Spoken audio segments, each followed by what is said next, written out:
나중에 갈게요. 네, 자 시장의 핵심 이슈 그리고 유망주를 더 자세하게 살펴보도록 하겠습니다. 최성민의 바이앤바이 유한타증권 청담센터의 최성민 이사 자리하셨습니다. 안녕하세요. 네, 네, 반갑습니다. 예, 예. 마음이 좀 바쁘시죠? 네, 자 오늘 종목부터 소개 먼저 들어가 볼게요. 오늘 어떤 종목 가지고 오셨어요? 네, 오늘은 그 뉴그린딜에 포함도 돼 있고요. 네, 그다음에 뉴그릴에 네, 네. 뉴그린딜에 포함돼. 네. 네. 죄송합니다. 발음이 나빠서. 아닙니다. 네. 뉴그린딜에 포함이 돼 있고 네. 그다음에 또 당연히 그 언택트에서 콘택트로 세상이 바뀌는 이 상황에서 콘택터블이라고 그래가지고요. 네. 지금 제일 피해를 봤던 섹터는 사실은 자동차 섹터입니다. 네. 예, 자동차 섹터 중에서도 당연히 이제 여러분들이 관심이 많으신 전기차 섹터에서 하나 골라봤습니다. 네, 그렇군요. 오늘은 이제 전기차 섹터 내에서 종목을 가지고 오셨다고 했는데 어떤 종목일까요? 일단은 일진 머티리얼스입니다. 일진 머티리얼즈. 예, 화면을 통해서 일단 리포트를 좀 보여주시죠. 네. 자, 일진 머티리얼즈 2분기도 배터리 동박 매출이 전년 동기 대비해서 40% 증가할 것이라는 전망과 함께 네. 긍정적인 리포트가 나오고 있네요. 설명 부탁드릴게요. 일단은 뭐 그 국내 최대 동박 업체고요. 예, 중요한 것은 세계적인 회사입니다. 아, 그래요? 그러니까 예를 네. 들어서 뭐 우리나라의 세계적인 회사가 떠올린다면 뭐 삼성전자도 있을 그쵸. 것이고요. SK 그다음 하이닉스. SK 네. 하이닉스도 있을 것이고 또 뭐 삼성 바이오도 있을 것이고. 네. 예, 그다음에 셀트리온도 사실은 세계적인 회사라고 할 수 있는데 네.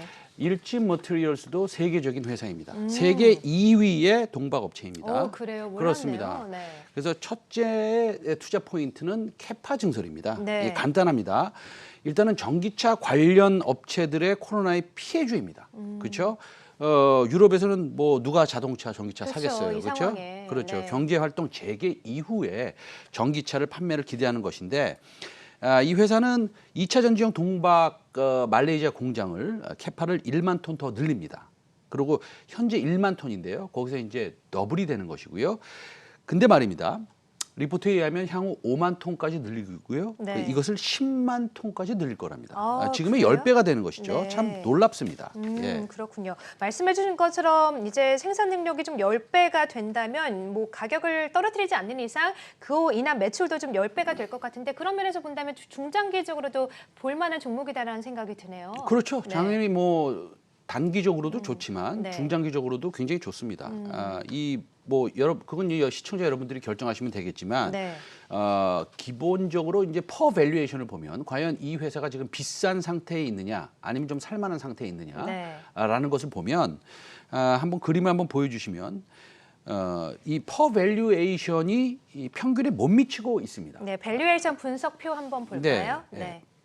못 미치고 있는데 부담이 없는 것이요. 네. 지금 어디가 일진 일단은 머티리얼즈의 가장 그래프인가요? 진한 검정선 라인 보시겠어요? 네, 세 번째에 있는 네, 거 그렇죠. 말씀하시는 거군요. 네. 거기가 이제 평균 밸류에이션입니다. 아, 과거에. 네, 평균. 네. 네. 그다음에 이제 그 밑에 위치하고 있는 것이죠. 그다음에 사실은 2018년에는 상당히 높은 밸류에이션을 거래가 되지 않았습니까? 제일 네. 위에 녹슬 라인을 보시면요.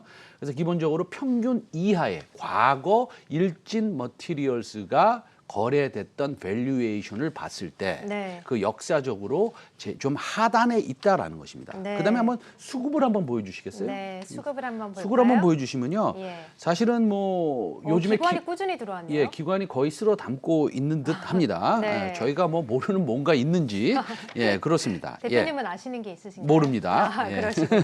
네, 일단 두 번째 투자 포인트까지 살펴봤어요. 1만 톤 규모의 생산 능력 확대와 함께 또 밸류에이션 측면에서도 매력이 있어서 충분히 접근이 가능하고 매력적인 종목이다라고 하셨는데 최근 2차 전지 배터리 사이에 좀 트렌드가 또 전고체 배터리 아니겠습니까? 네네네. 또 전고체 배터리 하면 뭐 폭발이나 이런 화재 위험이 좀 덜하고 미래 전기차 시대에 뭐 게임 체인저다 이런 말까지 좀 네. 나오고 있는데 일진 머티리얼스도 그런 부분에서 좀 특화되어 있습니까? 제가 네. 왜 요즘에 기관들이 저렇게 집중적으로 매집을 하느냐 예. 제가 지금 잘 모릅니다라고 농담을 했지만 네. 사실은 이 삼성하고 현대 부회장이 이제 서로 독대를 한 이후에 그렇죠. 미래 2차 전지인 전고체에 대해서 관심이 지대하죠. 투자자분들도 이건 뭐 잘 모르시는 분들이 있을 수도 있어서 말씀드리면 네. 이 전고체에 함유되는 황산화물로 인해서 현재 동박이 부식이 일어나는 것을 막기 위해서 지금의 동박에 니켈 성분을 코팅해야 됩니다. 그래서 어렵네요. 니켈박으로 이제 앞으로는 바뀔 것입니다. 예. 그런데 일진 머티리얼의 전고체 특성에 적합한 이런 니켈박을 이미 생산한 경험이 있습니다. 네. 그래서 순조로운 대응이 가능하고요. 그다음에 기존 동박에 니켈을 코팅하면 가격이 더 비싸집니다.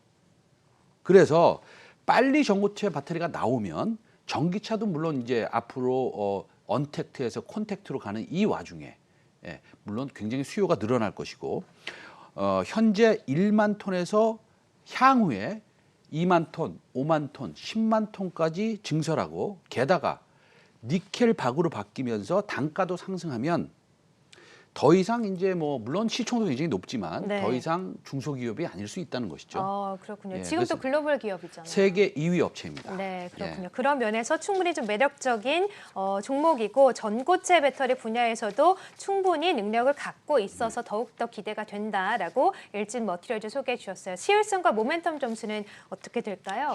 네. 뭐 기본적으로 향후의 미래의 성장성이 담보돼 있고요. 네. 그다음에 캐파를 증설하는 데 있어서 매출이 늘어날 것은 뭐 이미 우리가 알고 있는 것이고요. 네. 그래서 시성은 유럽과 대한민국의 뉴 그린딜의 제일 강조되는 부분이 사실은 전기차, 풍력도 있지만 전기차이고 하기 때문에 만점 드리겠습니다. 네, 알겠습니다. 뉴 그린딜에도 적합한 종목이고 또 전기차 분야 앞으로 코로나 사태가 좀 회복이 된 이후에 성장을 기대한다면 더욱더 좀 관점을 가져볼 만한 종목이라고 일진 머티리얼즈 소개해 주었습니다. 자, 사실 이번 주 들어서 시장이 계속해서 상승세를 잘 지속을 했는데 오늘은 좀 조정폭이 크게 나오는 편이에요. 코스피도 어제는 2,000을 또 살짝 터치를 했었는데 다시 1,990포인트 아래 좀 밀린 모습이고 코스닥도 713포인트 지나고 있습니다. 있었는데 이번 주 이제 시장의 키포인트가 경제적인 기대감으로 오른 거 아니었습니까? 네. 근데 오늘은 또 미중 간의 무역 갈등이 좀 더 격화되다 보니까 지수도 조정을 받고 있는 듯한데 이런 조정이 일시적 조정일까요? 아니면 좀 더 미중 간의 갈등 격화 움직임을 보면서 좀 더 길어질 수 있을까요? 뭐 일단은 네. 주식시장은 미래를 가장 잘 반영하는 것이고요. 그다음에 그리고 어떤 뭐 사실은 어떻게 말씀드릴까요? 그 유명한 가수의 슬픈 노래보다 감정이입이 가장 잘 되는 것이 주식시장입니다. 그렇죠? 그걸 네. 우리가 이제 센티멘트라고 부르죠. 네. 그렇기 때문에 흔들리기도 하고 그다음에 이제 단기적으로 급등하기도 합니다. 근데 시장의 가치, 예를 들어서 퍼로 따졌으면 주가 수익 비율은 고공행진을 하고 있는데 이 엄청난 유동성으로 사실은 망설임 없이 지수는 상승하고 있었습니다. 네. 오늘 뭐 비록 조정이 조금 나오고 있습니다만 그러나 시장은 이미 언택트에서 컨택트로 그 색깔을 바꾸고 있다는 것이고요. 네. 그래서 제가 말씀드리는 것은 뭐냐면 예를 또 하나 들어보면 뭐 월트 디즈니의 경우도 이틀 전에 거래량이 굉장히 많았습니다. 개장을 이제 하죠. 그렇습니다. 네. 그래서 월트 디즈니는 디즈니랜드가 전 세계에 한 6개 정도 있는데 앞으로 투자 방향을 우리가 어떻게 세워야 될까요? 네. 사실은 여러 가지를 봐야 됩니다. 첫 번째 정책을 좀 봐야 됩니다. 정책. 그러면 네. 뉴 그린딜을 봐야 되는 것이고요. 그렇죠. 그 중에서도 제일 피해를 본 것은 어디냐? 네. 어디냐? 그럼 자동차 섹터라는 것이고요. 네. 그다음에 자동차는 소비에 관련주입니다. 그래서 소비 컨택터블, 소비 컨택트주의 대장은 자동차고요. 전기차고요. 그다음에 뉴 그린 폴리시 정책에도 포함되어 있기 때문에 이것은 뭐 상당히 우리가 집중해서 좀 고민을 해봐야 될 섹터라는 것입니다. 예. 네, 알겠습니다. 이제 소비 시장의 좀 변화와 함께 언택트에서 다시 한번 컨택트로 넘어가고 있고 그동안 코로나로 가장 큰 피해를 봤던 자동차 업종이 다시 한번 부각될 수 있기 때문에 이런 부분을 좀 더 긍정적으로 봐도 되고 시장도 좀 조정을 받고 있긴 하지만 크게 좀 염려를 안 해도 괜찮을까요? 제 생각에는 지금은 그렇게 크게 염려할 상황은 아닌 것 같습니다. 네. 왜냐하면 물론 격 없이 네. 미국에서 얘기하는 단어를 2개를 썼어요. 뭐 대통령이 얘기한 거니까 저도 방송에서 얘기하겠습니다. 네. 웨코라는 말을 썼고 아. 그다음에 하나는 도피라는 말을 썼는데 네. 하나는 좀 약간 정신이 없는 사람이고요. 도프도 뭐 약간 멍충이 같은 얘기인데 두 국가의 G2의 감정이 격화되고 있는 건 사실입니다. 네. 그런데 제가 우리 그 앵커께 이런 질문 하나 드릴게요. 네, 짧게만 주세요. 짧게 네. 드릴까요? 네, 시간이 많이 없네요. 네. 네. 아주 중요한 질문입니다. 네. 어저께 그런 격화된 감정 속에 주식시장이 미국에서 얼마나 떨어져야지 이 정도 떨어질 수 있겠다라고 생각이 들었겠습니까? 제 생각엔 네. 제가 미리 먼저 대신 답변을 예. 드리면 그 정도로 격화됐으면 주식시장은 2, 더 3% 떨어져야 되는 거 된다. 아닙니까? 근데 안 떨어졌다 이런 말씀이시군요. 그렇죠. 다우존스는 뭐 네. 0.4%, 뭐 나스닥은 1% 이렇게 떨어졌는데 네. 저는 그렇다고 본다면 시장에 대기 물량이 얼마나 많으냐 네. 이런 거를 말씀드리는 것이고요. 네. 다시 이제 결론으로 제가 이제 말씀드리면 유럽에서의 EU 그린딜 네. 70조 이상의 그 지원, 200만 대의 전기차 충전소, 그 다음에 6월달에 나온 이 정부로부터 나올 뉴 그린딜을 보면 네. 사실은 우리가 전기차 섹터 오늘 네. 제가 말씀드린 알겠습니다. 일진 머티리얼스 네. 꼭 한번 공부해 보시길 바랍니다. 네, 결론은 전기차 일진 머티리얼즈였네요. 네. 알겠습니다. 자, 오늘 최정민 이사와 함께 종목에 대한 이야기 한번 들어봤고요. 여기서 인사를 드리겠습니다. 최정민 이사와 함께했습니다. 고맙습니다. 감사합니다.